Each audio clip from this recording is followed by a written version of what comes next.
ఢిల్లీలో కేంద్ర మంత్రి కిషన్ రెడ్డి మాట్లాడుతున్నారు. లైవ్ లో చూద్దాం. ఒకటి నేను గౌరవ ముఖ్యమంత్రి గారికి మనవి చేస్తా ఉన్నాను. మీరు భయపెట్టినంత మాత్రాన భారతీయ జనతా పార్టీ కార్యకర్తలు కానీ కేంద్ర ప్రభుత్వం కానీ భయపడదనే విషయాన్ని నేను ఈ సందర్భంగా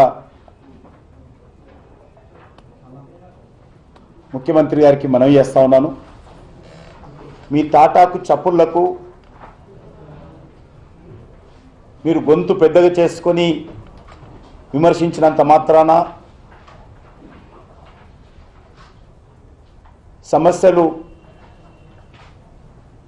సమస్య పోవు అనే విషయాన్ని మనవి చేస్తా ఉన్నాను. ప్రధానంగా వారు చెప్పారు, ఈ యొక్క ధాన్యం సేకరణకు సంబంధించి విషయం చెప్పడం జరిగింది. నేను ఒకసారి ధాన్యం సేకరణ విషయంలో నరేంద్ర మోడీ గారి ప్రభుత్వం అధికారంలోకి వచ్చిన తర్వాత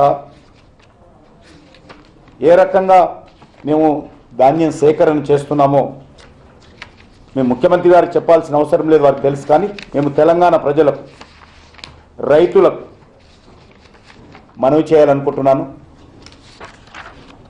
2014లో 2014లో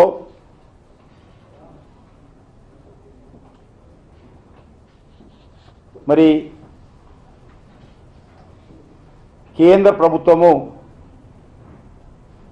తెలంగాణ, ఆంధ్ర రెండు రాష్ట్రాలకు కలిపి 64 లక్షల మెట్రిక్ టన్నులు కేంద్ర ప్రభుత్వము సేకరించేది. 64 lakh మెట్రిక్ టన్స్ 2014లో నరేంద్ర మోడీ గారి ప్రభుత్వం రాకముందు.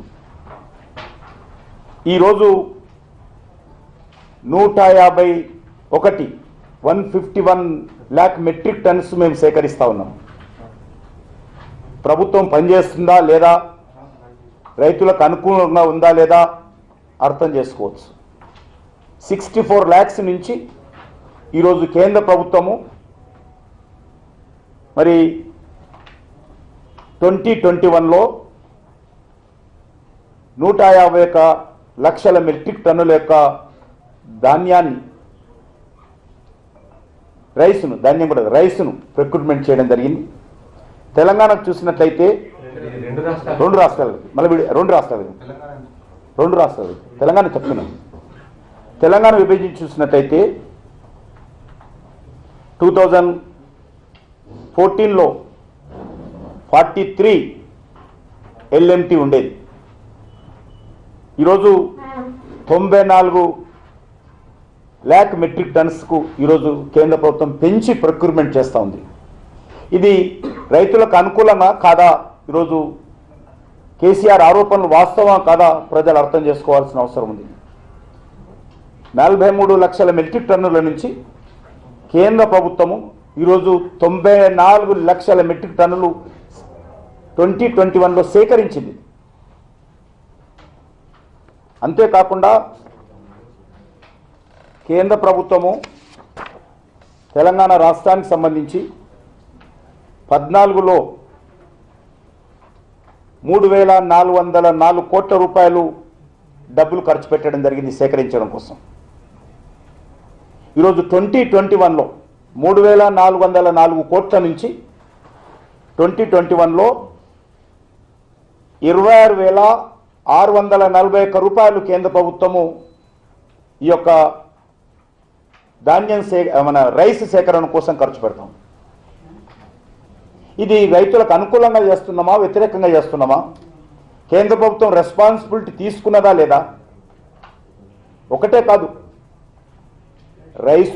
రైసు సేకరణకు మేము ఇస్తాం డబ్బులు, రైసుల బ్యాగుకు డబ్బులు కేంద్ర ప్రభుత్వం ఇస్తుంది, దానికి కావలసినటువంటి సుతిలికి మేము ఇస్తాము, లేబర్ ఛార్జీలు ఇస్తాము. మినిమం సపోర్ట్ కాకుండా అదనంగా, మినిమం సపోర్ట్ ప్రైస్కి అదనంగా కేంద్ర ప్రభుత్వము ఈ ధాన్యం సేకరణలో కానీ, బియ్యం సేకరణలో కానీ రైస్ మిల్లింగ్ ఛార్జీలు ఇస్తాము, స్టోర్ కెపాసిటీ రెంట్ ఇస్తాము, ట్రాన్స్పోర్ట్ ఎక్స్పెండిచర్ ఇస్తాము.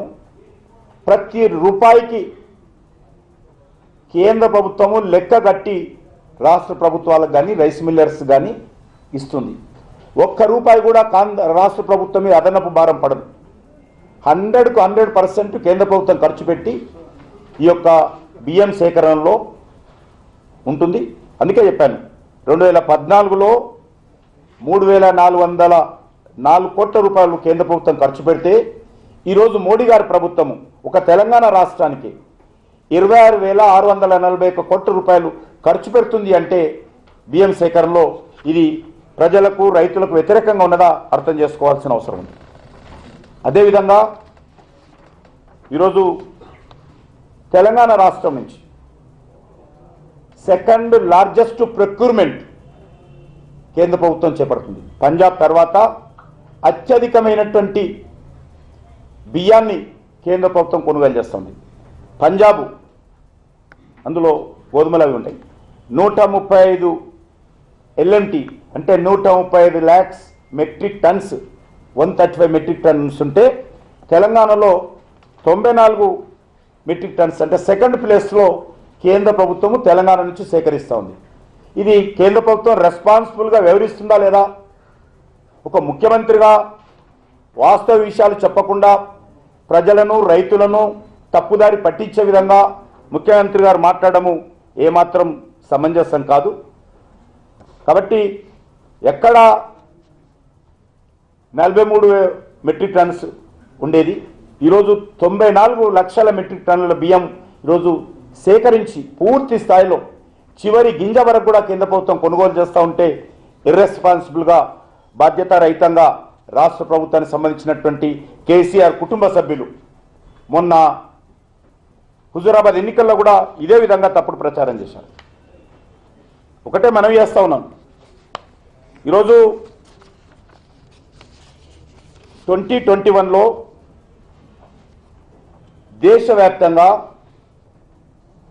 600 లక్షల మెట్రిక్ టన్నుల ధాన్యాన్ని సేకరిస్తే అందులో 94.54 అంటే ఇందుకు చెప్పానండి ఒక తెలంగాణ రాష్ట్రం నుంచే సేకరించండి. దేశమంతా 600 టార్గెట్ పెట్టుకుంటే అందులో 94.54% అంటే 94 లక్షల టన్నుల మెట్రిక్ టన్నుల ధాన్యాన్ని సేకరించి సెకండ్ ప్లేస్లో తెలంగాణ రాష్ట్రం నుంచి కేంద్ర ప్రభుత్వం దృష్టిని కేంద్రీకరించి బియ్యం సేకరణ చేస్తూ ఉంది. అదేవిధంగా ఈరోజు ప్రభుత్వము అర్థం చేసుకోవాల్సిన అవసరం ఉంది. వచ్చిన సమస్య అంతా కూడా దొడ్డు బియ్యం, బాయిల్డ్ రైస్. బాయిల్డ్ రైస్ తెలంగాణలో ఎవరు తినరు, కేరళ మాత్రం తినేవాళ్ళు, వాళ్ళు కూడా వరుసగా తగ్గించుకోవడం జరిగింది. కాబట్టి ఈరోజు బాయిల్డ్ రైస్ దేశంలో ఉపయోగం లేకుండా ఉన్నది. కాబట్టే గత 3 సంవత్సరాలుగా రాష్ట్ర ప్రభుత్వంతో కేంద్ర ప్రభుత్వము అనేక రకాలుగా చర్చించి మీరు రైతులెవరు కూడా బాయిల్డ్ రైస్ పండించరు. ఆ బాయిల్డ్ రైస్ తయారయ్యేది మీ రైస్ మిల్లల్లో, బాయిల్డ్ రైస్గా మార్చేది రైస్ మిల్స్. కాబట్టి మీరు రైస్ మిల్స్లలో ఎక్విప్మెంట్ మార్చండి, మిషనరీ మార్చండి, దాన్ని బాయిల్డ్ రైస్గా మీరు తీయకండి, రా రైస్గా మీరు ఇవ్వండి.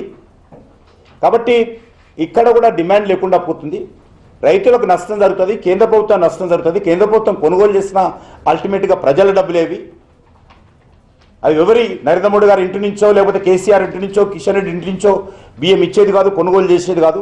స్టాక్ పెట్టాలంటే ఈరోజు కొత్త బియ్యం వస్తే స్టాక్ పెట్టుకోవడానికి కూడా స్థలం లేని పరిస్థితుల్లో ఉన్నది. కాబట్టి రా రైస్ ఇవ్వండి, ఎన్నైనా తీసుకుంటాము. కాబట్టి మీరు సాధ్యమైనంత వరకు బాయిల్డ్ రైస్ తగ్గించాలని చెప్పాము. 2021కు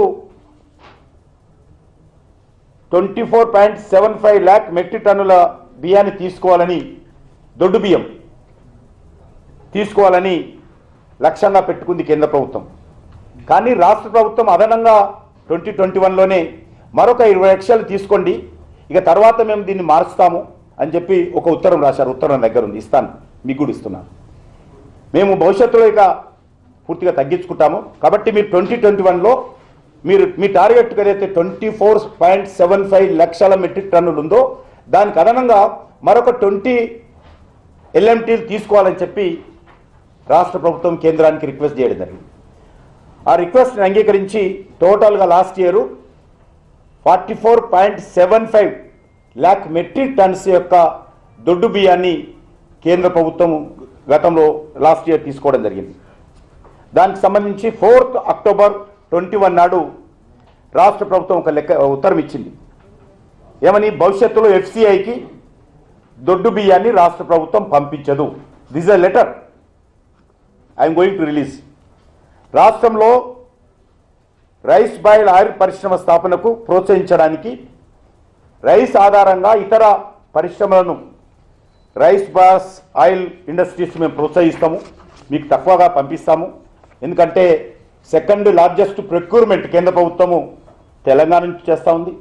తెలంగాణ రైతులకు దేశంలోనే సెకండ్ లార్జెస్ట్ బడ్జెట్ అలొకేషన్ చేసి తెలంగాణ నుంచి కొంటున్నది.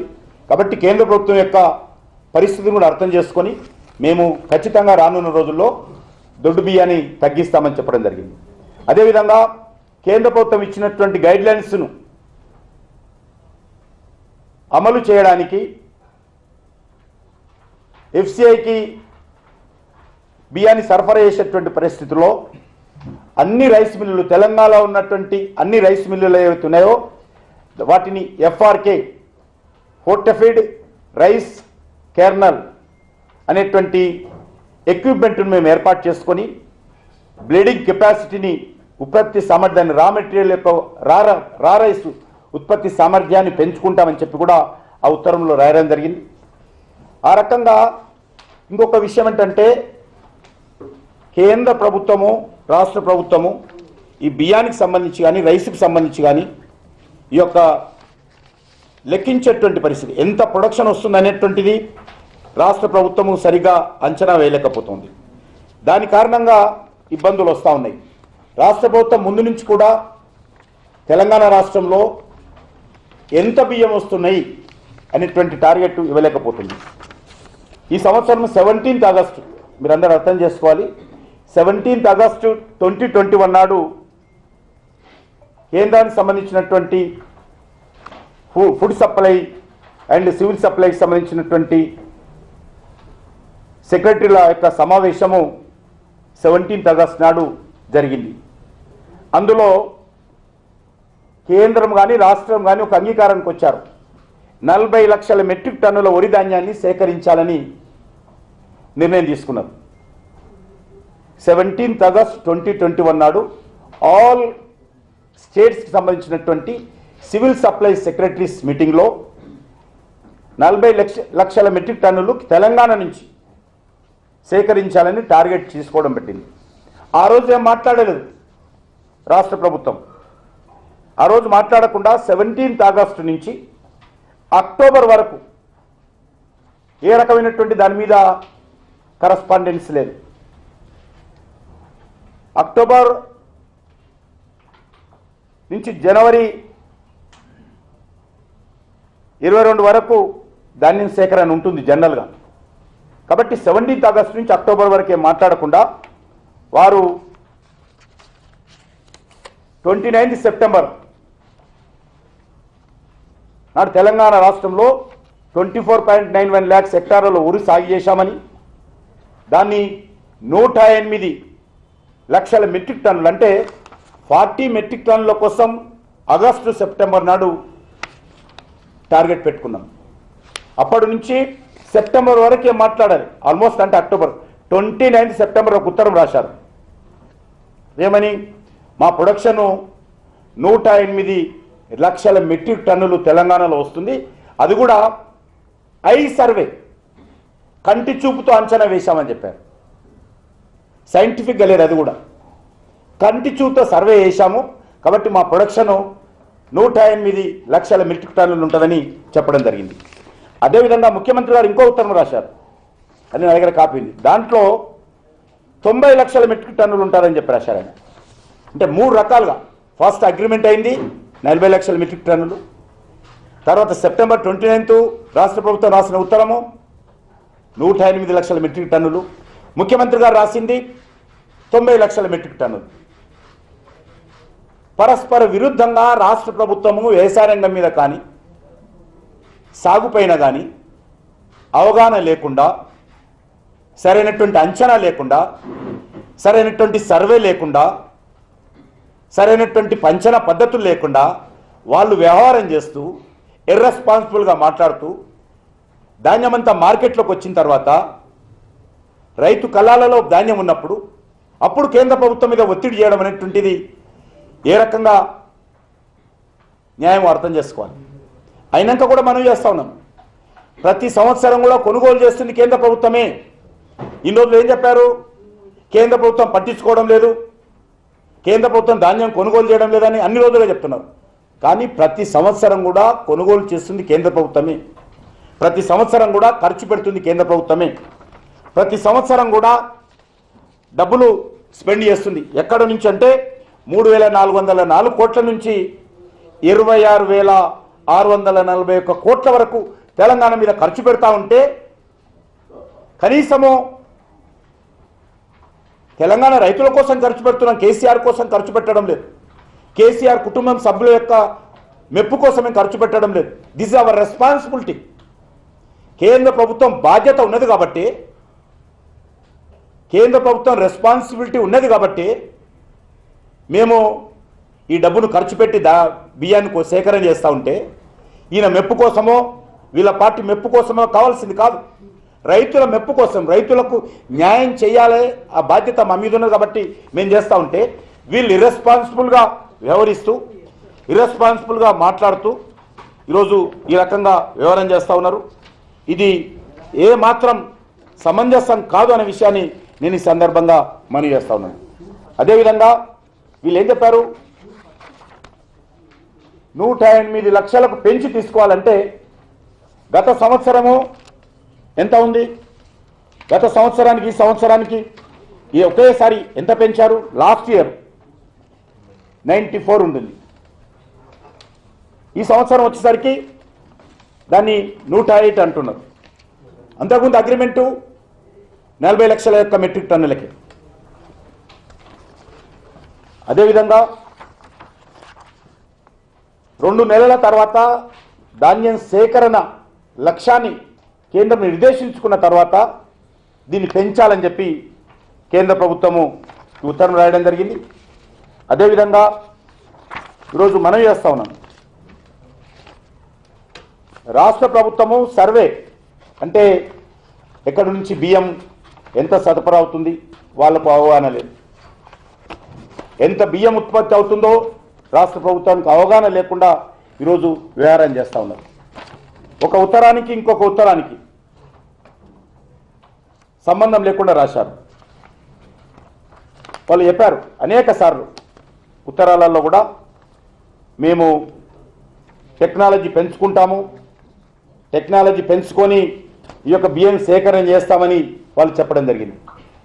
కానీ అది కూడా ఇంతవరకు పూర్తి స్థాయిలో అమలు జరగడం లేదు.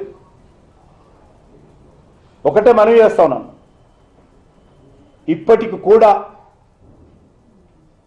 మీరు రా రైస్ ఏదైతే ఉంటుందో అంటే రా బియ్యం బాయిల్డ్ కాకుండా కేంద్రం కొనుగోలు చేస్తుంది, ఏ రకమైనటువంటి అభ్యంతరం లేదు. దశల వారీగా కొనుగోలు చేస్తాం. ప్రొక్యూర్మెంట్ కోసం కానీ లేక ప్రిజర్వేషన్ గోడౌన్స్ కోసం కానీ అవైలబిలిటీని బట్టి తప్పకుండా అన్ని రకాలుగా కొనుగోలు చేస్తాం. ఇది రైతులను తప్పుదారి పట్టించేటువంటి ప్రయత్నం. వీళ్ళే ఐకేపీ సెంటర్స్ పెట్టొద్దన్నారు. ప్రొక్యూర్మెంట్ ఐకేపీ సెంటర్ దగ్గర చేయమని చెప్పారు. మొన్న హుజూరాబాద్ ఎన్నికల సందర్భంగా ఐకేపీ సెంటర్స్ని కొనుగోలు చేయాలని చెప్పి అక్కడ మహిళలందరూ తిరుగుబాటు చేస్తే ఎన్నికలను దృష్టిలో పెట్టుకుని ఐకేపీ సెంటర్ దగ్గర ద్వారానే కొనుగోలు చేస్తామని చెప్పారు. మాట మారుస్తున్నది మీరు రాజకీయాల కోసము. సరైనటువంటి అవగాహన లేకుండా వ్యవహారం చేస్తూ ఉన్నారు. ఎంత సాగు అవుతుంది, ఎంత ప్రొడక్షన్ అవుతుంది, ప్రభుత్వం దగ్గర ఏ రకమైనటువంటి ఇన్ఫర్మేషన్ లేదు. అదేవిధంగా ఈరోజు అనేక ఇతర విషయాలు కూడా ముఖ్యమంత్రి గారు పదే పదే అందులో మాట్లాడేటువంటి ప్రయత్నం చేశారు ప్రెస్ కాన్ఫరెన్స్లో. పెట్రోల్ విషయంలో కూడా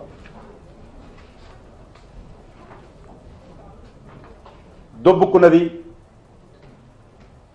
మేమేమి ఒక్క రూపాయి కూడా అవినీతి చేయకుండా పనిచేస్తున్నటువంటి ప్రభుత్వం. కరోనా అప్పుడు కష్టం వచ్చిన విషయం అందరికీ తెలుసు. రాష్ట్రాలకు, కేంద్రానికి, ప్రపంచమంతా కూడా కష్టం వచ్చింది. అంతర్జాతీయ మార్కెట్లో ధరలు పెరగడం లేదన్నాడు ఆయన. అంతర్జాతీయ మార్కెట్లో ధరలు పెరగకుండా అది రూపాయి కానీ 50 పైసలు కానీ 10 పైసలు కానీ కేంద్ర ప్రభుత్వం పెంచాల్సిన అవసరం లేదు. ఇంటర్నేషనల్ లెవెల్లో క్రూడ్ ఆయిల్ ధరలు పెరిగిన దాని ప్రకారం పెరుగుతాయి. కానీ సెస్ వేయడం జరిగింది. అప్పుడు మనకందరూ తెలుసు, దేశవ్యాప్తంగా 80 కోట్ల మందికి సంవత్సరన్నర పాటు ఉచిత బియ్యం ఇచ్చాం. అనేక రకాలుగా హెల్త్ ఇన్ఫ్రాస్ట్రక్చర్ కోసము డబ్బులు ఖర్చు పెట్టడం జరిగింది. పీపీఈ కిట్స్ కావచ్చు, ఆక్సిజన్కి సంబంధించినటువంటి పిఎస్సి ప్లాంట్లు కావచ్చు, లేక డిజాస్టర్ మేనేజ్మెంట్ కింద ఖర్చు పెట్టే విషయాలు కావచ్చు. కాబట్టి కేంద్ర ప్రభుత్వము పూర్తిగా ఆ రోజు జిఎస్టీ పడిపోయి కనీసమైనటువంటి పరిస్థితుల్లో లేనప్పుడు తప్పనిసరి పరిస్థితుల్లో పెంచాల్సి వచ్చింది. ఈరోజు కొంత కుదుట పడ్డది కాబట్టి తగ్గించుకున్నాం. ఈరోజు మీరు కూడా తగ్గించుకోవాలని రాష్ట్రాలను కోరాం. ఈరోజు జిఎస్టీ కొంత కుదుట పడ్డది కాబట్టి ప్రజలకు భారం తగ్గించాలనే దృక్పథంతో కేంద్ర ప్రభుత్వం పెట్రోల్ మీద, డీజిల్ మీద తగ్గించుకున్నది. వివిధ రాష్ట్రాలను కూడా కోరాం. రాష్ట్రాలుగా ముందుకొచ్చి బీజేపీ ప్రభుత్వాలు కావచ్చు, బీజేపీతర ప్రభుత్వాలు కూడా, ఒరిస్సా లాంటి రాష్ట్రం కూడా ముందుకొచ్చి ట్యాక్స్ తగ్గించుకున్నది. ట్యాక్స్ తగ్గించుకోవడం అల్టిమేట్గా ప్రజలకు కొంత జిఎస్టీ మెరుగుపడ్డది, మార్కెట్లో కొద్దిగా ఆదాయం పెరుగుతున్నది. కాబట్టి కేంద్ర ప్రభుత్వం కొంత విశ్వాసం వచ్చింది. కాబట్టి ఈరోజు ధరలు తగ్గించేటువంటి ప్రయత్నం చేస్తున్నాం. మీరు కూడా కొంత చేయండి. మీరు కూడా చాలా పెంచారు. శవాల కాడ పేరాలు కాల్చుకున్నట్టుగా రాష్ట్ర ప్రభుత్వము కేంద్రం పెంచుతున్నటువంటి ధరలకు వాళ్ళకు అదనంగా ట్యాక్స్ పడుతుంది, వ్యాట్. ఎంత ధర పెరిగితే పెట్రోల్ మీద అంత అదనపు ట్యాక్సీ రాష్ట్ర ప్రభుత్వానికి వస్తుంది. వాళ్ళు అంతసేపు అదే చూస్తారు. కేంద్రం భారం బదలం కావాల్సింది కేంద్రము, లాభం రావాల్సింది రాష్ట్రానికి అనే విధంగా వ్యవహారం చేస్తున్నారు. అది మంచి పద్ధతి కాదు. ఈరోజు కేంద్రం అనేక రకాలుగా ఈరోజు దేశ భద్రత విషయంలో కానీ ఇతరత్ర కానీ అనేక రకాలుగా ఖర్చు పెట్టాల్సినటువంటి బాధ్యత ఉంటుంది. అంతే తప్ప కేంద్ర ప్రభుత్వం మిగతా ఛార్జీలు మిగతా ఏవి కూడా పెంచలేదు. అదనంగా నిత్యావసర వస్తువులు అదుపులో పెట్టేటువంటి ప్రయత్నం చేయడం జరిగింది. ఉచితంగా దేశంలో ఉన్నటువంటి 80 కోట్ల మందికి ఒక సంవత్సరాల పాటు ఉచితంగా బియ్యం ఇవ్వడం జరిగింది. ఈరోజు వ్యాక్సినేషన్ ఫ్రీగా ఇస్తున్నాం అందరికీ. ఇవన్నీ ఎక్కడి నుంచి ఇస్తాము? ప్రజల డబ్బు ప్రజల కోసమే ఖర్చు పెడతాము. కాబట్టి ఈరోజు మనకు జిఎస్టీ వచ్చింది. రాష్ట్రాలకు కానీ కేంద్రాలకు కానీ కొంత ఆదాయం పెరుగుతూ ఉంది. కాబట్టి ప్రజలు ఇబ్బందుల్లో ఉన్నారు. కరోనా అప్పుడు మనం ధరలు పెంచాము, సెస్ చేశాము. కాబట్టి కొంత తగ్గించుకుందామన్న దృక్పథంతో రాష్ట్ర ప్రభుత్వం ఒక 3 అడుగు ముందుకేసింది, అదే కేంద్ర ప్రభుత్వం ఒక అడుగు ముందుకేసింది, రాష్ట్రాలను ఒక అడుగు ముందుకేమన్నది. దానికి ఇంత ఆందోళన ఎందుకు? దానికి ఇంత బాధ ఎందుకు? ఇళ్లకు మీరు చెప్పండి, మేము చేయలేమని చెప్పండి. అంతే తప్ప కేంద్ర ప్రభుత్వము దోచుకుంటుంది, దోచుకొని ఎక్కడన్నా మా కుటుంబంలో ఫామ్ హౌస్లు పెట్టుకున్నామా? మాకేమైనా ఫామ్ హౌస్లు ఉన్నాయా? లేకపోతే ఎలక్షన్స్లో 350 కోట్లు, 400 కోట్లు, 500 కోట్లు ఒక అసెంబ్లీ ఖర్చు పెట్టామా మేము? వీరు కూడా జీవోలోనే నేతాను. రాష్ట్ర ప్రభుత్వం ఎప్పుడు కూడా ధరలు పెంచినట్టు, కేంద్ర ప్రభుత్వం పెంచినట్టు 2015లో 31% నుంచి వ్యాట్ 35.20 పెంచారు. అది కరెక్ట్ కదా జీవో? మీరు పెంచితేనేమో కరెక్టు. మేము అప్పుడు కరోనా లేదు, కరోనా అప్పుడు పెంచాం మేము సెస్ కూడా. మిగతా ఏవైతే రూపాయి కానీ 10 పైసలు కానీ 5 రూపాయలు కానీ ఇంటర్నేషనల్లో క్రూడ్ ఆయిల్లో ధరలు పెరిగినట్టు ప్రకారం చేశాం. అదేవిధంగా 16/1/2015 ఇంకో లెటర్, ఇంకో జీవో, దాంట్లో కూడా 22.25% నుంచి వీళ్ళు మళ్ళా పెంచారు. కాబట్టి రాష్ట్ర ప్రభుత్వం ఇప్పటికైనా మనవి చేస్తా ఉన్నాను, మీరు సానుకూలతతో ఆలోచన చేయండి.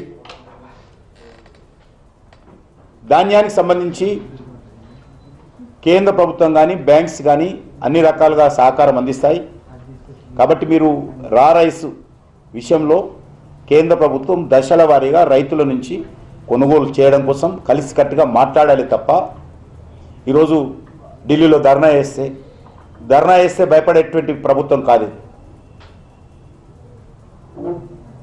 ధర్నాలకో నాలుకలు చీల్స్తామంటే నాలుకలు బయట చీల్చమని చెప్పి ఫామ్ హౌస్ ముందుకో లేకపోతే ప్రగతి భవన్ ముందుకో వెళ్ళలేదు ఎవరు కూడా. అంత భయపడేటువంటి పరిస్థితి లేదు. ముఖ్యమంత్రి గారు అన్నారు మెడికల్ కాలేజ్ ఒకటి కూడా రాలేదు. దిస్ ఏ ఇర్రెస్పాన్సిబుల్ గవర్నమెంట్, బాధ్యతారహితమైనటువంటి ప్రభుత్వం ఇది. కాబట్టి ఒక మెడికల్ కాలేజ్ కూడా రాలేదు. మెడికల్ కాలేజ్ రాలేదంటే మేము తీసుకొచ్చాం కేంద్ర ప్రభుత్వం నుంచి ఎయిమ్స్ మెడికల్ కాలేజ్ మేము పెట్టాం. మా ఊరికనే ఫామ్ హౌస్లో కూర్చొని ఒకటి కూడా రాలేదని మాట్లాడద్దు. ఎయిమ్స్ మెడికల్ కాలేజ్ ప్రారంభమైంది కేంద్ర ప్రభుత్వం ఆధ్వర్యంలో. మేము ఒక ఉత్తరం రాశాం డేటెడ్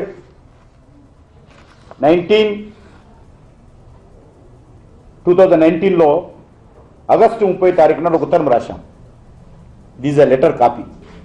ఈ కాపీ అందరి రాష్ట్ర ప్రభుత్వాలకు పంపించండి. అందరు రాష్ట్ర ప్రభుత్వాలకు centrally sponsored scheme for establishment of new medical colleges attached with existing district referral hospitals or in any institute with facilities of post graduate medical education phase 3. అప్పటికి ఫేజ్ 1 రాశాము, ఫేజ్ 2 రాశాము, ఫేజ్ 3 రాశాము. ఈ స్కీము 2016 నుంచి 2020 వరకు scheme ఉండింది. Medical కాలేజీల scheme రాష్ట్ర ప్రభుత్వం రాశాము. ప్రొఫార్మత ఎట్లా అప్లై చేసుకోవాలా, ఏమేమి ఉండాలా, దాని రూల్స్ రెగ్యులేషన్స్ దిస్ సెట్ అన్ని రాష్ట్రాలకు పంపించాము. ఫస్ట్ ఫేజ్లో వాళ్ళు ఏం పెట్టుకోలేదు. ఈ ఉత్తరం రాసిన తర్వాత 30 ఆగస్టు తర్వాత కూడా ఒక్కదాని కూడా, ఎందుకంటే ఇది 60-40 రేషియో, అంటే 60% కేంద్ర ప్రభుత్వం పెట్టుకుంటుంది, 40% రాష్ట్ర ప్రభుత్వం పెట్టుకోవాలి. కాబట్టి ఎక్కడ పెట్టుకోవాల్సి వస్తే కానీ ఒకసారి రెస్పాన్స్ రాలేదు. కనీసం వాళ్ళు దరఖాస్తు, ఈ ఉత్తరం వచ్చిన విషయం ముఖ్యమంత్రి తెలుసా అని అడుగుతా ఉన్నాను. ఈ ఉత్తరం వచ్చిన విషయం ముఖ్యమంత్రి తెలుసా? ముఖ్యమంత్రి గారు ఎంక్వైరీ చేశారా? కొన్ని ముఖ్యమంత్రి గారు అయినా హెల్త్ మినిస్టర్తో మాట్లాడా మెడికల్ కాలేజీల విషయం ఎప్పుడైనా? ఏ కేంద్ర మంత్రితోటైనా మాట్లాడా? మాట్లాడకుండా మెడికల్ కాలేజ్ రావంటే అన్ని రాష్ట్రాలకు ఎక్కడైతే ఏ జిల్లాలలో అయితే మెడికల్ కాలేజెస్ లేవో అక్కడ మెడికల్ కాలేజెస్ పెట్టుకోండి అని చెప్పి రాష్ట్ర ప్రభుత్వము I am directed to refer to the subject mentioned above and to say the Ministry of Health and Family Welfare has launched phase 3, phase 2 is 1 second I feel, phase 3 of the above centrally sponsored scheme for establishment of 75 new medical colleges for or institutes with facilities of for postgraduate medical education in district where there is no medical college at the cost of rupees 325 crore per college. This cost will be shared in the ratio of the 90-10 northeastern states. There is a constitution obligation, and special category states and other states 60-40 remaining states. The guidelines of the scheme for medical colleges to establish it under the phase 3 enclosed.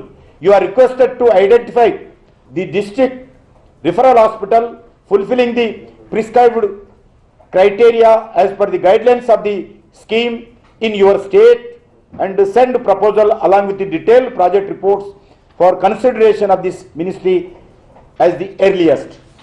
దీనికి ఏమైనా ఉత్తరం రాశారని అడుగుతాను. మీరు అందరిలాగా నేను మాట్లాడకూడదు, but మీరు ఎక్కడ ఉండి సెక్రటరియట్ లేదు, ఏ ఉత్తరం ఎక్కడ వస్తుందో తెలియదు, ఏ డిపార్ట్మెంట్ ఎక్కడుందో తెలియదు, ఏ సెక్రటరీ ఎక్కడ కూర్చుంటుందో ముఖ్యమంత్రి గారికి తెలుసో నాకు తెలియదు. కనీసం ముఖ్యమంత్రి గారు తెలుసా ఏ డిపార్ట్మెంట్ ఎక్కడ కూర్చుంటున్నారు, ఏ భవన్లో కూర్చుంటున్నారు, ఏ కార్పొరేషన్ ఏడుంది, ఏ సెక్రటరీ ఎక్కడ కూర్చుంటుందో తెలియదు, సెక్రటరియటే లేదు. ఈ ఉత్తరానికి జవాబు లేదు, మెడికల్ కాలేజ్ ఇవ్వలేదు, కిషన్ రెడ్డి ఏం చేస్తున్నారు మాట్లాడు.